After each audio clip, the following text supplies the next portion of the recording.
దినం కొరకు దేవుని వాగ్దానము. బహుమానము పొందినట్లుగా పరిగెత్తుడి.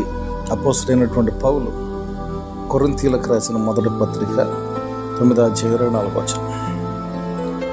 సో పౌలు చెప్తూ ఉన్నాడు, బహుమానము పొందునట్లుగా. ఏదో ఒట్టిగానే పార్టిసిపేట్ చేయమాకండి. ఆత్మానుసారమైనటువంటి పరుగు పందెంలో బహుమానము పొందు విధముగా మనము మన పరుగును తుదముట్టించే వారముగా ఉండాలి అని కొరింథీ సంఘానికి పౌలు గారు జ్ఞాపకం చేస్తున్నటువంటి మాట. చాలా పర్యాయాలు మన పరుగును ఆపేస్తూ ఉంటాం. నిందలు, అవమానాలు, కష్టాలు, ప్రతికూల పరిస్థితులు. సో వీటన్నిటిని బట్టి కొన్నిసార్లు మనము పరుగు పందెంలో అలసిపోతూ ఉంటాం. కొన్నిసార్లు పరిగెత్తలేను అనేటటువంటి విధానం. కొన్నిసార్లు అసలు ఈ పరుగు పందెంలోనే నేను ఉండకూడదు.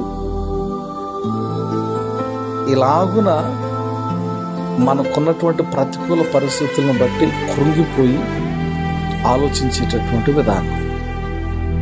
కానీ పౌలు సంఘాన్ని హెచ్చరిస్తూ ఉన్నాడు, నీకు ఒక బహుమానం ఉంది. నువ్వు ఆత్మానుసారంగా నువ్వు ఎన్ని ఇబ్బందులు పడ్డావు, ఎంత అవమానపడ్డావు, అయితే ఎన్ని ప్రతికూల పరిస్థితులు ఎదుర్కొన్నావు అది కాదు, కానీ మనకు ఒక బహుమానం ఉన్నది. యుగ యుగాలు అక్కడ మనం ఉండబోతూ ఉన్నాం. కనుక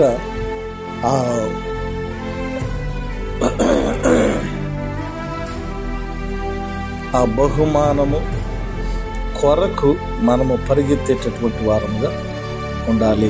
అది శాశ్వతము నిలిచి ఉండేటటువంటి బహుమానం.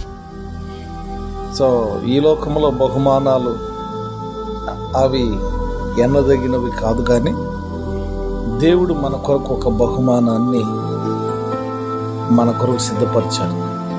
సో మన ఆత్మీయ రంగములో ఎన్ని శ్రమలు వచ్చినా, ఎన్ని ఇబ్బందులు వచ్చినా, ఎన్ని ఇక్కట్లు వచ్చినా భయపడకు, జడియకు, నిబ్బరము కలిగి ఉంటాం.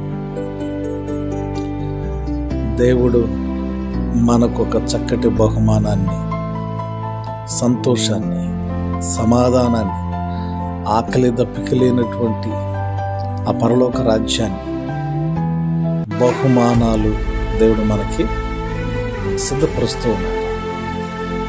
వాటిని పోల్చుకుంటే ఈ శ్రమలు, ఈ నిందలు, ఈ అవమానాలు, ఈ సమస్యలు, ఈ ప్రతికూల పరిస్థితులు ఎన్నదగినవి కావు. కనుక ఇది కొద్ది కాలం మాత్రమే, ఇది స్వల్పకాలం మాత్రమే. కనుక పరిస్థితులను బట్టి నీ పరుగు పందెమును ఆపకు. ఆయన రాకడ సమీపన ఉంది. ధైర్యంగా ఉండు,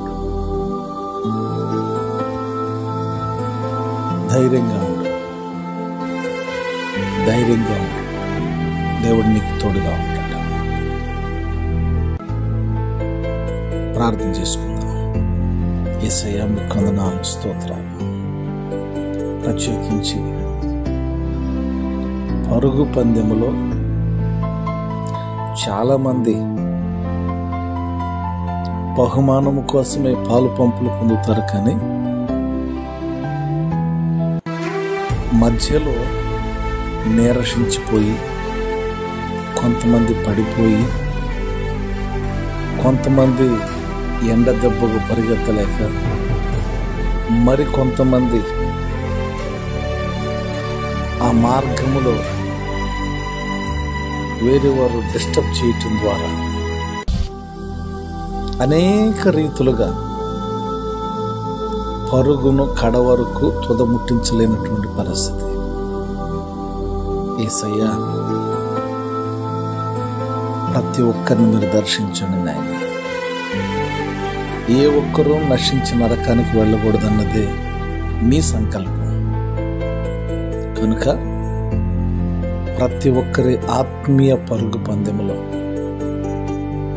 మీ పరిశుద్ధాత్మ సన్నిధి తోడుగా ఉంచి నడిపించి కడవరకు వారి ఆత్మీయ పరుగును తుదముట్టించినట్లుగా యేసయ్య నీ అభిషేకము, నీ సన్నిధి